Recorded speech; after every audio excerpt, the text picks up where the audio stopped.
Пастрооките цветя се наливат с хубост. Кихлибареният цвят на водата, откраднала залязващото слънце, се разлива по моите ръце. Брегът се намята със звездна дреха и рибите блестят на рубинената светлина, облечени с звезди. Денят стихва, чува се само звукът на пясъка под моите нозе. Дълбоко в света на водата мълчание и чистотата на водните лилии, невинни ръце. Щастие сега и тук. От всякъде валят ухания на кремове и рози. Свободно сърце. Просветлението е винаги сега. Представите, ограничените от миналото и бъдещето, не съществуват. Когато няма аз, мое съзнание, слушаш на 100%. Съзнанието ти е като камбана, която отеква в цялата вселена. Ако виждаш, чуваш, мислиш на 100%, няма разделение. А ако не прилагаш аз, мой и мен, като ограничени представи към всяка ситуация, и действията ти няма да са заблудени. Кристално чисти ручеи си бъбрят в багрите на залеза, пробудени струни и песни, многоцветен сън, късче от дъга, малък свят от прошка.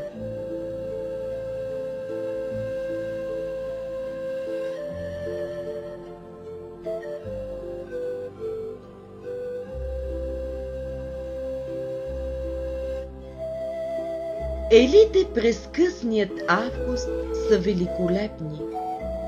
Върху една пищна ела, разперила ръчички, за да ни посрещне и приюти под сянката си, виси една единствена зелена шишарка, обвита в паяжинки. Прилича на последния летен подарък, който носи радост на катерички и птици. Млада еличка, закичена със злато. Сестричките й също блестят. Някои са еднакви като близначки с асиметрични прически.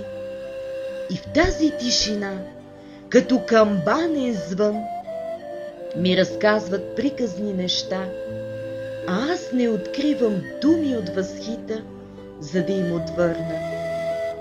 Изворчето им припява, изпъстрило люлката си с безброй хризантеми, утолили жаждата си под неговия благодатен дъжд. Пъпките образуват червени пръстени и се виждат отдалеч, приличат на царствена корона. Някои елички и борчета са облечени в обикновени одежди, отдавна излезли от младенческата си възраст, преживели много лета и любови и прошарени от слънцето си почиват, потънали в спомени, които им навяват птичите песни. Други като принцеси в златни рокли се извисяват с горда осанка.